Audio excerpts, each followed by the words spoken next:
Matania Radio.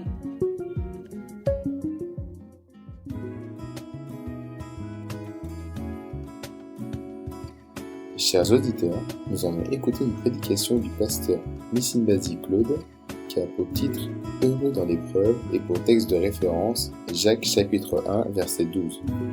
En ces temps de confinement qui peuvent vous décourager et nous attrister, je vous invite fortement à écouter cette prédication afin d'être encouragé et ragaillardi. Soyez bénis.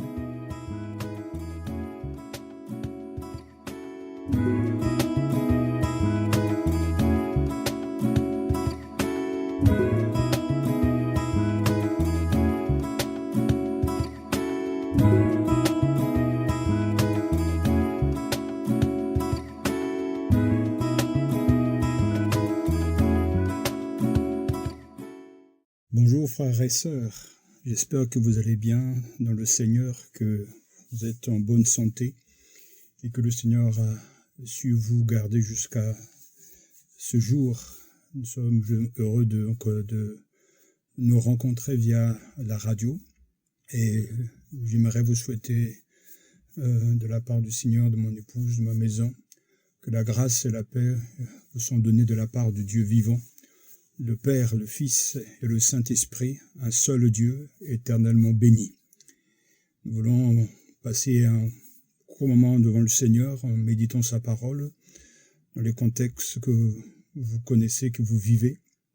Et puisse le Seigneur continuer à nous bénir, à nous garder et à nous faire grâce. Nous voulons vraiment nous attendre à lui jour après jour, nous faisons confiance, sachant qu'il dirige toutes choses, que le maître de l'histoire. Et selon le mot d'ordre que nous avons reçu en début de cette année, Dieu nous appelle à nous arrêter et à bien réfléchir sur le sens de ce que nous faisons, le sens et l'orientation de notre vie. Arrêtez et reconnaissez que je suis Dieu, je domine sur les nations, je domine sur la terre. Nous voulons vraiment nous attendre à lui. Seigneur, fais-nous contempler ta grâce et accorde-nous ton salut. Prions selon le psalmiste, j'écouterai ce que dit le Seigneur, le Dieu fort, car il parle de paix à son peuple, nous dit donc le psalmiste au psaume 85, versets 8 à 9. Que Dieu soit béni et soit loué pour tout ce qu'il fait pour nous et tout ce qu'il représente pour chacun d'entre nous. Que nous dit le Seigneur via l'épreuve du Covid-19 ? Il parle au monde, aux nations et bien sûr à son Église. Le temps viendra où nous devrions faire le bilan général de tout ce qui nous arrive, mais dans l'immédiat, j'attire votre attention sur ce passage de Jacques chapitre 1, verset 12. La Bible te dit, heureux l'homme qui endure l'épreuve, parce qu'une fois testé, il recevra la couronne de la vie promise à ceux qui l'aiment. Heureux l'homme qui endure l'épreuve, parce qu'une fois testé, il recevra la couronne de la vie promise à ceux qui l'aiment. Amen. Ces derniers jours, je ne me suis pas lassé d'observer les oiseaux qui viennent se poser sur les remparts de nos fenêtres. Au fond de moi, je me suis dit, si je pouvais voler comme cela, est-ce possible ? Bien sûr que oui, nous répondra le prophète Ésaïe, qui nous dit dans son livre, « Ceux qui comptent sur l'Éternel renouvellent leur force, ils prennent leur envol, comme de jeunes aigles, sans se lasser, ils courent, ils marchent en avant et ne s'épuisent pas. » Ésaïe chapitre 40, verset 31. Ceux qui comptent sur l'Éternel renouvellent leur force. Ils prennent leur envol, leur essor, comme des jeunes aigles, sans se lasser, ils courent, ils marchent en avant et ne s'épuisent pas. Ceux qui espèrent dans le Seigneur prennent leur essor comme les aigles. Qu'il en soit ainsi pour vous, frères et sœurs, par la grâce de Dieu. Prenons notre envol en mettant en pratique ce que Jacques nous dit de la part du Seigneur et retenant cette leçon. La vie est comme une course d'obstacles, un marathon jalonné d'épreuves, épreuves dures, rudes, accidents, injustices, pauvreté, maladie, grave, ou épreuves molles, fatigue, habitude, usure. Celui qui endure l'épreuve et qui garde une foi vivante, constante et vainqueur. La vie est vraiment difficile. La vie est comme une course d'obstacles, un marathon jalonné d'épreuves, épreuves dures, rudes, selon les circonstances et selon les gens, selon les croyants, accidents, injustice, pauvreté ou maladie, ou épreuves molles.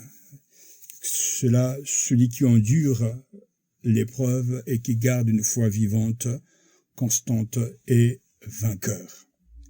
Jacques nous dit donc de la part du Seigneur, heureux l'homme qui endure l'épreuve, parce qu'une fois testé, il recevra la couronne de la vie, promise à ceux qui l'aiment. De ce verset, j'aimerais simplement dégager 3 affirmations. D'abord, le constat d'un homme heureux, d'un homme béni. Ensuite, bien sûr, l'épreuve de test qui nous permet de mesurer le degré de notre fermeté de notre foi. Et enfin, la promesse que Dieu nous donnera la couronne de la vie. D'abord, c'est un constat. Jacques dit heureux ou bien heureux l'homme. Le mot heureux, c'est un mot maintenant que nous connaissons très bien.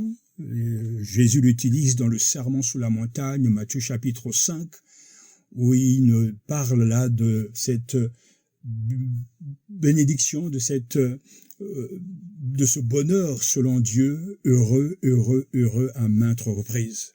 Nous avons ici là la béatitude de l'espérance, comme les autres par le cri de Jésus, heureux. Que veut dire exactement Jésus en disant heureux? Parce que la manière qu'il utilise, c'est aussi de la même manière qu'il faudra le comprendre avec notre frère Jacques. Généralement, le mot grec makarios, du latin beatus, signifie béni, heureux, bonheur. Toutefois, il ne faut pas voir le bonheur selon les hommes, car les termes heureux et bonheur ont été tellement dévalués que l'on hésite beaucoup à les reprendre ici pour exprimer ce que veut dire notre Seigneur Jésus. Le bonheur est en effet un état subjectif, alors que la déclaration de Jésus évoque un jugement objectif. Ce n'est pas le ressenti qui prime, être heureux, mais de ce que Dieu pense des hommes, ils sont bénis heureux, donc celui qui est pauvre en esprit, nous dit le Seigneur. C'est donc un constat. Heureux serez-vous si vous faites ceci ou cela. Donc, pour exprimer notre accord, notre joie, donc de faire ce que Dieu attend de nous.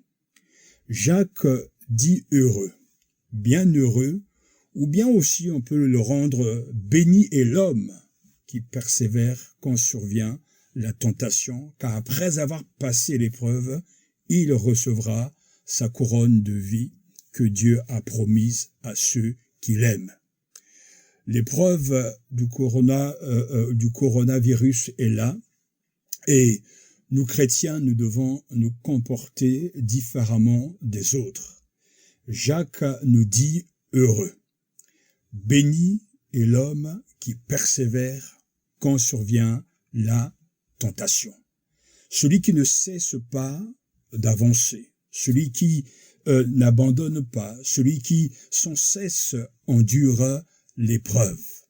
Le mot original traduit par épreuve est hypoméno, et nous devons en comprendre pleinement le sens si nous voulons connaître même cette béatitude de l'espérance. Ce mot est composé de ménéo, qui veut dire rester, se tenir, et du préfixe hypo, sous. Le terme signifie donc rester sous, d'où découle le sens de demeurer ferme sur quelque chose qui pèse. Il s'agit de persister, de subir sans broncher. Il est question donc de persévérance, de constance, le pouvoir de résister, de tenir bon.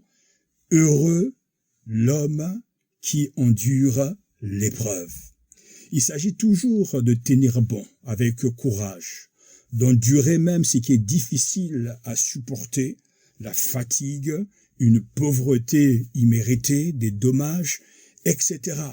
Il ne s'agit pas de tomber dans la passivité et dans l'acceptation des choses. Non, il est question d'avoir une attitude ferme, de résister face à ce qui est contraire ou à ce qui veut nous submerger, nous écraser. La persévérance est une disposition, une attitude d'âme permanente. Notre âme est dans l'attente du Seigneur, dit le psalmiste, psaume 33, verset 20. En toi chaque jour, j'espère, psaume 25, verset 5.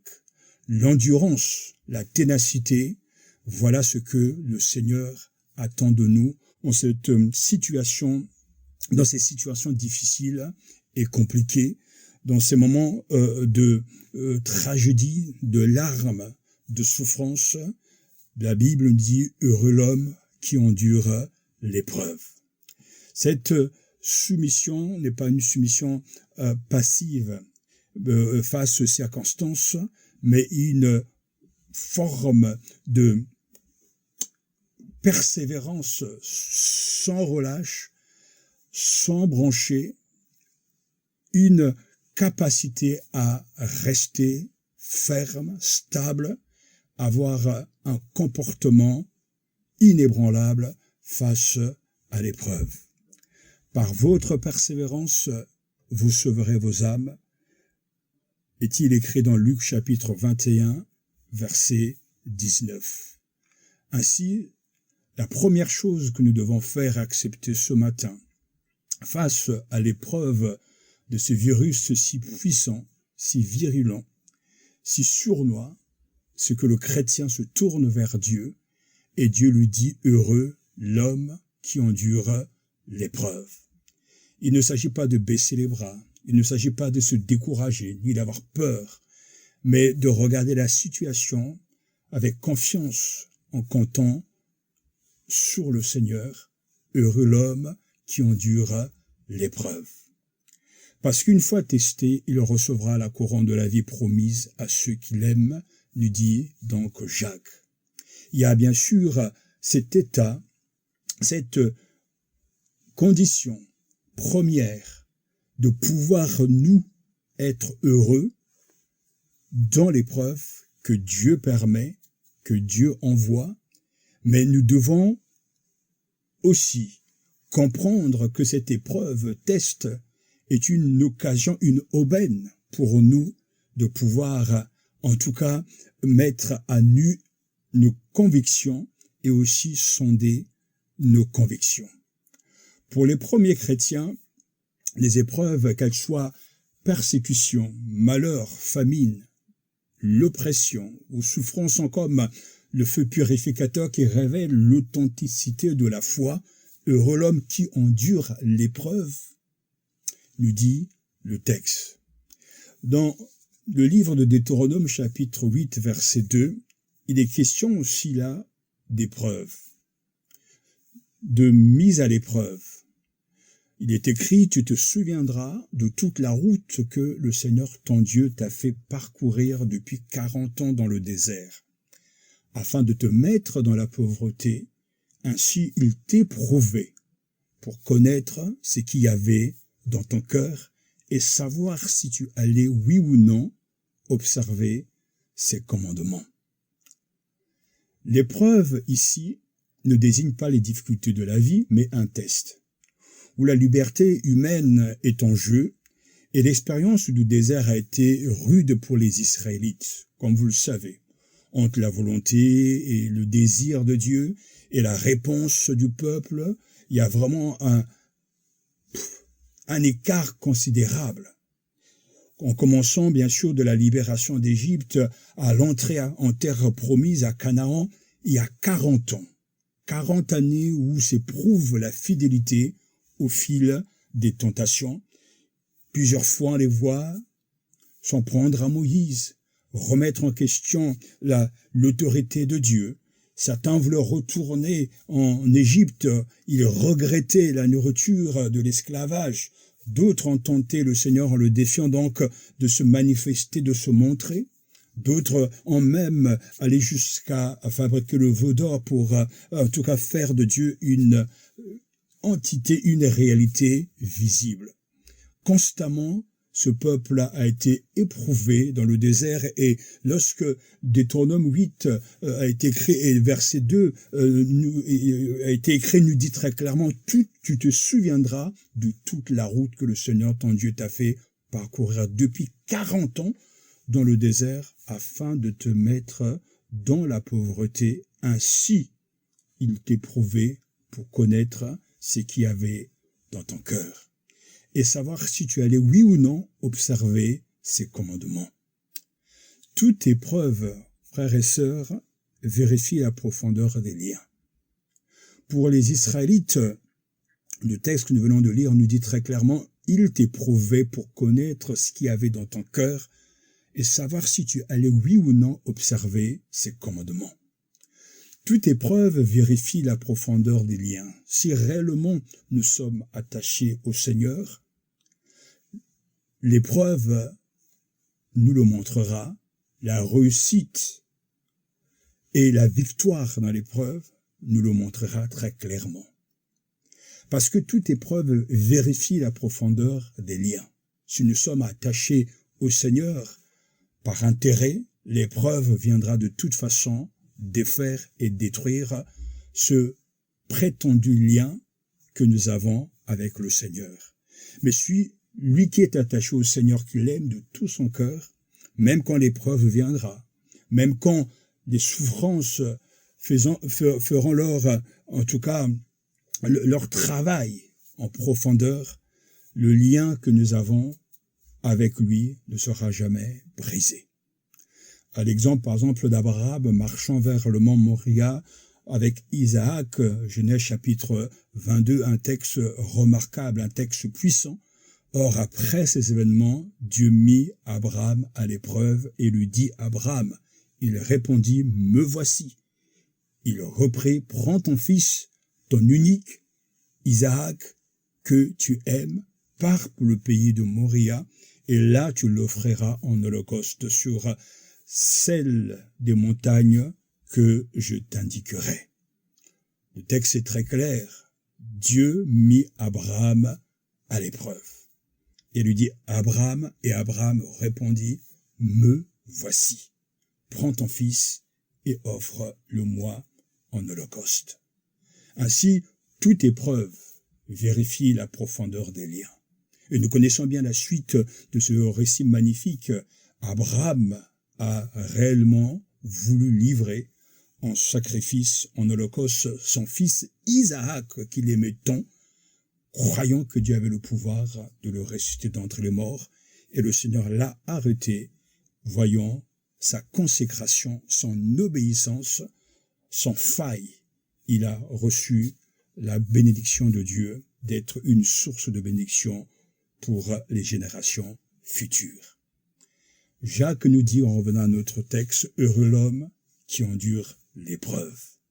L'épreuve du coronavirus est là. Et cette épreuve est là pour nous permettre de sonder nos cœurs et de vérifier notre attachement au Seigneur. Cette épreuve, qui est également aussi une tentation, pourra faire tomber les uns ou les autres dans la détresse, dans la peur, dans la démission, dans la hantise, dans la psychose, etc., etc. Mais heureux l'homme qui endure l'épreuve. Nous ne devons jamais oublier que c'est un test et non pas une tentation. Il signifie passer un examen ou un test afin de conduire à un but. Ce but dans la pensée de Dieu étant toujours de nous rendre plus purs et plus forts. Le Seigneur utilise et permet cette épreuve afin de nous purifier, de nous laver. Le temps viendra où il faudra tirer des leçons de tout ce que nous sommes en train d'observer, de tout ce que nous sommes en train d'entendre, tout ce que nous sommes en train de vivre. Mais nous pouvons déjà dire que l'épreuve a toujours un but positif, de fortifier, de conduire quelqu'un à une plus grande force. Dieu ne nous tente pas pour nous faire tomber, pour nous faire chuter, mais Dieu utilise l'épreuve, tentation, pour purifier et sonder nos cœurs. Vous le savez bien que même les églises ont été touchées par ce virus et que les croyants ont été aussi jugés par ce virus. Nous devons donc réfléchir et recevoir de la part de Dieu sa sagesse afin que l'épreuve de ce virus, de ce coronavirus, ne gagne pas notre âme et ne nous laisse pas sur le tapis. Mais que Dieu nous aide et qu'il nous garde en bonne santé et que sa grâce continue à se manifester. L'ennemi se sert de la même occasion pour nous faire tomber. Et Dieu, dans sa souveraineté, orchestre toutes choses dans le but de nous amener plus loin dans notre relation avec lui. Souvenez-vous de ce que Luc chapitre 8 verset 13 nous dit. Parlant de la parabole du semeur et de ses terrains, il est écrit dans Luc chapitre 8 verset 13, « Ceux qui sont sur la pierre, ce sont ceux qui accueillent la parole avec joie lorsqu'ils l'entendent, mais ils n'ont pas de racines. Pendant un moment, ils croient, mais au moment de la tentation, ils abandonnent. » Dans une autre version, d'autres ressemblent aux grains qui tombent sur un terrain rocailleux. Lorsqu'ils entendent la parole, ils l'acceptent avec joie. Mais comme ils n'ont pas de fond dans lequel elles puissent s'enraciner, elle ne va pas en profondeur et leur foi est passagère. Lorsque surviennent les difficultés, l'épreuve ou la tentation, ils se retirent et abandonnent tout. Dans l'explication de la parabole du semeur au temps de l'épreuve, ils abandonnent. Ou encore dans le récit même de la Passion en Luc 22, 28, « Et vous, dit Jésus aux disciples lors du dernier repas, vous êtes ceux qui sont restés constamment avec moi dans mes épreuves. » L'épreuve n'est pas une incitation au mal. Ce test permettra de juger la force, la fidélité, l'amour du croyant, ce qui est bien. Mais elle est dangereuse, et c'est pourquoi on demande humblement d'en être dispensé. Ne nous enduis pas en tentation, ne nous laisse pas entrer en tentation. Dieu juge les épreuves nécessaires. Jésus avait prescrit, ce qui est dans la bonne terre, ce sont ceux qui entendent la parole avec un cœur noble et bon, la retiennent et portent du fruit avec persévérance. C'est qui est dans la bonne terre. Ce sont ceux qui entendent la parole avec un cœur noble et bon, la retiennent et portent du fruit avec persévérance.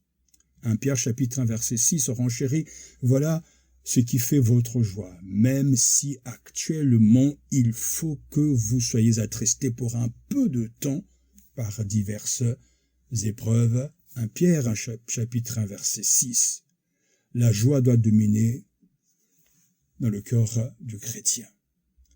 Le chrétien accepte les épreuves venant de Dieu lui-même.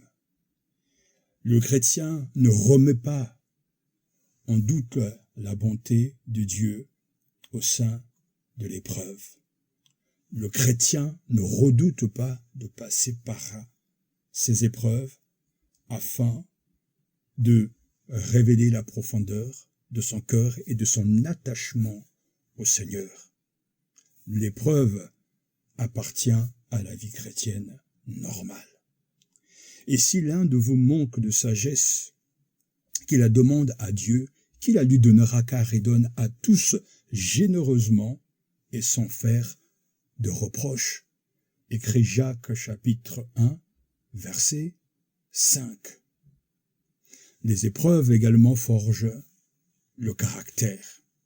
Les épreuves sont nécessaires à notre croissance spirituelle. C'est l'un des moyens que Dieu nous a donnés pour atteindre la perfection, la maturité. Ce sont une réaction qui montre si nous sommes matures ou pas. Mais quoi qu'il en soit, les épreuves seront toujours là. C'est à nous d'avoir la bonne attitude. C'est à nous d'accepter ce que Dieu permet et de ne pas oublier cette béatitude magnifique. Heureux l'homme qui endure l'épreuve, parce que une fois testé, il recevra la couronne de la vie. Qu'il est important de retenir cette deuxième vérité. Les moyens que Dieu utilise, ce sont les épreuves. L'épreuve façonne un homme ou révèle ses faiblesses. L'épreuve est le test qui nous révèle qui nous sommes. En effet, personne ne connaît la vraie tenue d'un bateau lorsque la mer est calme.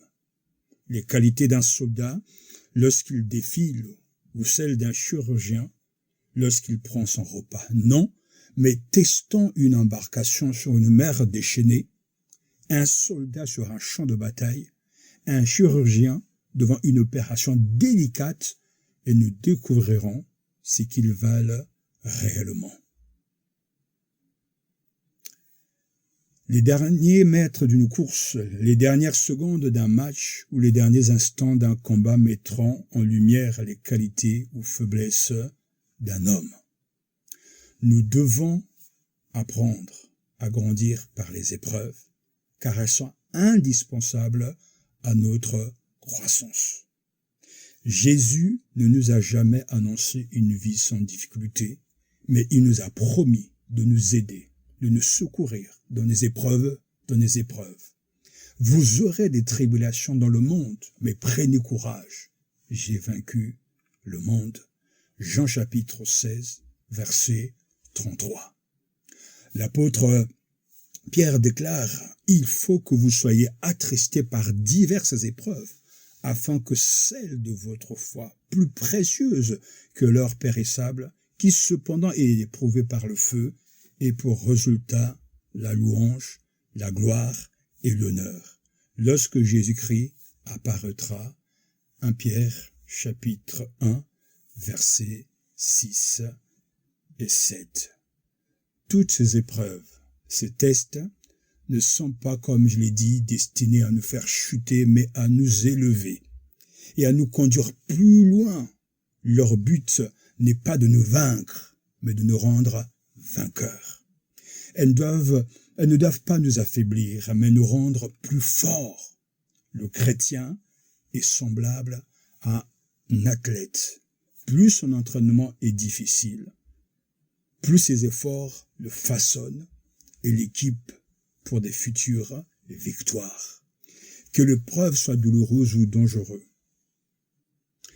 Dieu le proportionne à nos forces et on ne peut jamais le dire insurmontable. Il est écrit dans 1 Corinthiens, chapitre 10, verset 13, « Les tentations qui vous ont assaillis sont communes à tous les hommes. D'ailleurs, Dieu est fidèle. Il ne permettra pas que vous soyez tentés au-delà de vos forces. Au moment de la tentation, il préparera le moyen d'en sortir pour que vous puissiez y résister. » Jésus nous a enseigné la prière. Et la prière est le secret de la victoire. Veillez et priez afin de ne pas entrer en tentation. Matthieu chapitre 24, verset 41. Ne vous laissez pas distraire. Soyez vigilants. Votre adversaire, le diable, rôde autour de vous comme un lion rugissant qui cherche quelqu'un à dévorer, écrit l'apôtre Pierre dans 1 Pierre chapitre 5, verset 8. Lui-même, le Seigneur avait prié pour que Pierre ne défaille pas. Luc chapitre 22, verset 32. Et Pierre n'est pas tombé.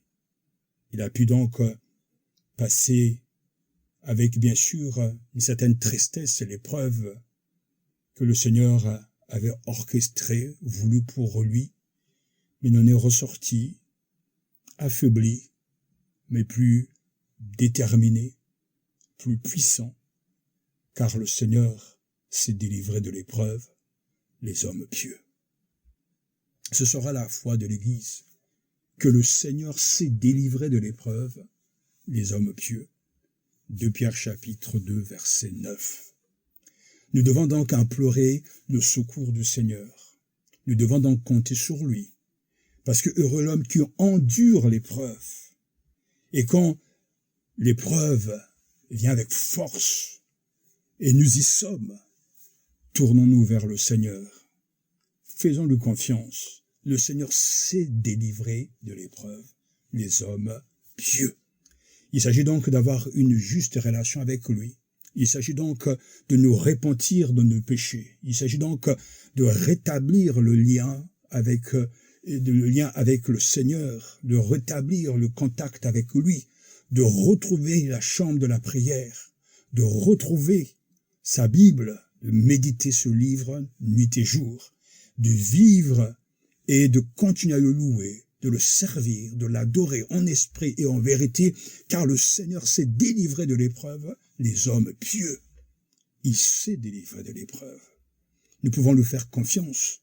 Il a toujours délivré ses serviteurs dans le passé, et la Bible pullule de ces expériences, de ces témoignages, de ces hommes, de ces femmes, de ces chrétiens, chrétiennes, que le Seigneur a su délivrer. Le Seigneur s'est délivré de l'épreuve des hommes pieux. À l'église, par exemple, de Philadelphie, qui a imité la patience du Christ, celui-ci prophétise, « Tu as gardé le commandement de persévérer que je t'ai donné. C'est pourquoi, à mon tour, je te garderai à l'heure de l'épreuve qui va venir sur le monde entier pour éprouver tous les habitants de la terre. » Voyons, tiens. Est-ce que nous ne sommes pas là dans l'actualité de ce magnifique texte, Apocalypse chapitre 3, verset 10. Tu as gardé le commandement de persévérer que je t'ai donné, c'est pourquoi à mon tour, je te garderai à l'heure de l'épreuve qui va venir sur le monde entier pour éprouver tous les habitants de la terre. Le coronavirus est une épreuve mondiale. Et nous savons que ce virus touche tous les hommes.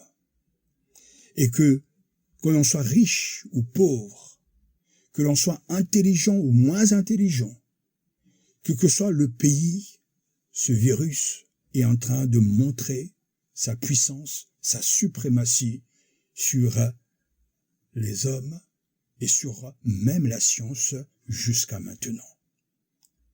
C'est une épreuve donc mondiale. Mais nous avons là une parole remarquable, n'est-ce pas, de la part du Seigneur. Tu as gardé le commandement de persévérer que je t'ai donné. C'est pourquoi, à mon tour, je te garderai à l'heure de l'épreuve qui va venir sur le monde entier pour éprouver tous les habitants de la terre. On peut donc ajouter avec 1 Pierre chapitre 5 versets 7 à 8 que la foi permet de résister aux plus violentes agressions du diable. Déchargez-vous sur lui de tous vos soucis, car il prend soin de vous. Ne vous le laissez pas distraire, soyez vigilants. Votre adversaire, le diable, rôde autour de vous comme un lion rugissant qui cherche quelqu'un à dévorer. Heureux l'homme qui endure l'épreuve, parce que une fois testé, il recevra la couronne de la vie promise à ceux qui l'aiment. Enfin, c'est cette promesse que nous devons accueillir avec joie, la couronne, la récompense du vainqueur. Heureux, l'épreuve et aussi la couronne. Cette couronne l'apôtre l'appelle la couronne de la vie. Mais cette couronne est donnée à qui? Une fois testé, nous dit le texte, le verset. Une fois testé. L'adjectif se traduit également par éprouvé, acceptable, dont on a fait l'essai. Qui a fait ses preuves? Dont l'authenticité est confirmée par une épreuve approuvée. Ainsi, celui qui est approuvé, ce n'est pas l'homme qui se recommande lui-même, mais celui que le Seigneur recommande, écrit l'apôtre Paul dans 2 Corinthiens chapitre 10, verset 18. Une fois testé, une fois éprouvé, une fois approuvé, acceptable. Il est presque exclusivement utilisé, en tout cas ce mot, de l'argent, de l'or ou de la monnaie frappée du sceau impérial. Il recevra à la fin la couronne de la vie promise à ceux qui l'aiment.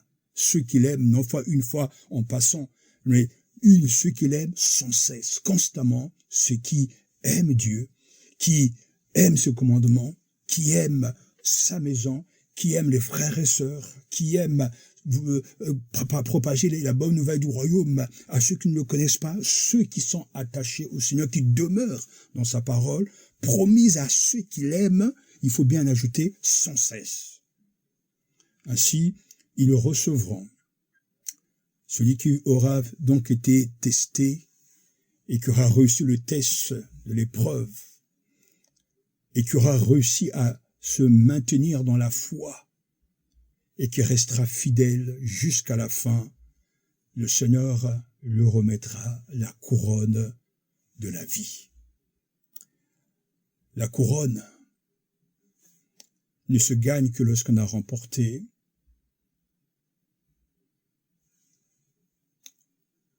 la course. La couronne ne peut être donnée que lorsqu'on a couru la course de la foi avec sérieux, sans tricherie. Parce que cette couronne nous sera donnée comme une récompense de la part du Seigneur. Le Nouveau Testament nous parle de plusieurs couronnes.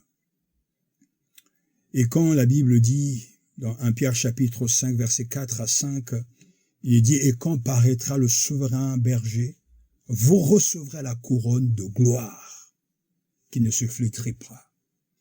De même, jeunes gens, soyez soumis aux anciens et tous dans vos rapports mutuels revêtez-vous d'humilité, car Dieu s'oppose aux orgueilleux, mais aux humbles, il accorde sa grâce.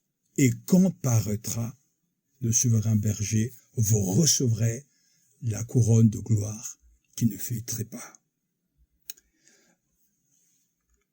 Dans le Nouveau Testament, il faut entendre par couronne celle, bien sûr, que l'on donne au vainqueur, qui est promise à l'athlète comme stimulation et récompense. Nous avons la couronne de justice.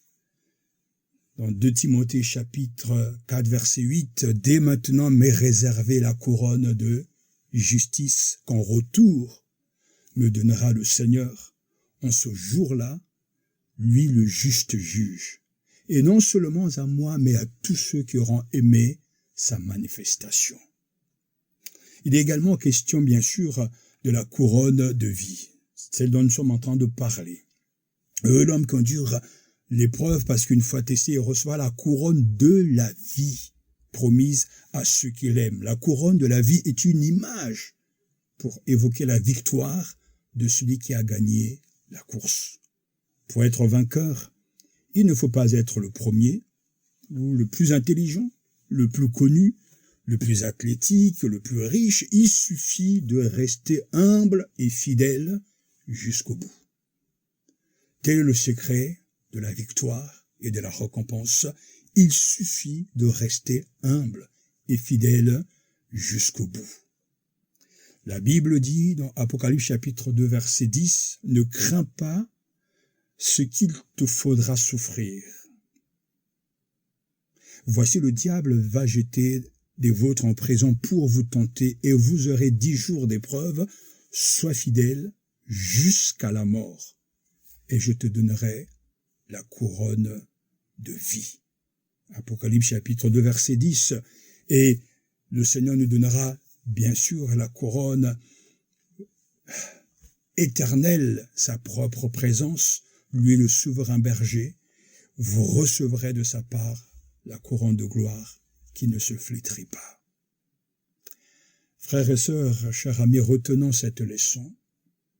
La vie est comme une course d'obstacles, un marathon jalonné d'épreuves, épreuves dures, rudes, accidents, injustice, pauvreté, maladie grave, ou épreuves moins rudes, fatigue, habitude. Celui qui endure l'épreuve et qui garde une foi vivante, constante et vainqueur.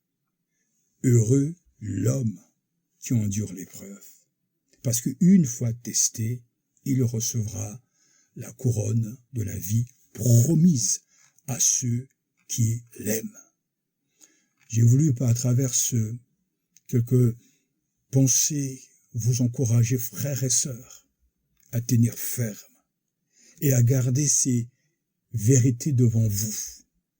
Ce constat d'abord, tu es heureux, bienheureux, tu es béni, toi qui persévères. Quand survient la tentation, car après avoir passé l'épreuve, tu recevras de la part du Seigneur sa couronne de vie, celle que le Seigneur a promise à ceux qui l'aiment. Que le Seigneur vous donne de prendre de la hauteur, car ceux qui espèrent dans le Seigneur prennent leur essor comme les aigles, qu'il en soit ainsi. Que Dieu vous bénisse, que Dieu vous fortifie et que sa grâce vous soit renouvelée, sans vous lasser, sans vous décourager. Celui qui compte sur l'Éternel renouvelle ses forces. Au nom de Jésus-Christ. Amen. Prions le Seigneur. Dieu notre Père, Seigneur de gloire, nous nous prosternons devant toi et nous t'adorons. Seigneur, tu vois mes frères et sœurs, là où ils sont, et je te demande de les bénir, de les encourager, de leur accorder ta grâce, de leur donner la sagesse, afin que, dans ces moments difficiles, ce temps d'épreuve soit une opportunité pour, Seigneur, mieux te connaître et mieux te servir. Tu es souverain, tu diriges toutes choses, et nous nous confions en toi. Nous te faisons confiance, nous comptons sur toi, parce que nous savons que ce temps finira et que ce que tu as prévu après cette épreuve est magnifique, car nous croyons que du mal, tu sais en tirer le bien pour tes enfants. Car nous savons selon ta parole que toute chose concourt au bien de ceux qui aiment Dieu, de ceux qui sont appelés selon son dessein. Et tu nous as appelés, et je te prie de continuer à œuvrer dans nos cœurs. Je te prie pour ceux qui hésitent, qui ont peur et qui doutent. Si demain, Seigneur, le malheur, la mort frappe à leur porte, je te prie, mon Dieu, de les sauver, de les amener au salut, de les amener à la nouvelle naissance. Père, je te rends grâce parce que tu es un Dieu qui délivre.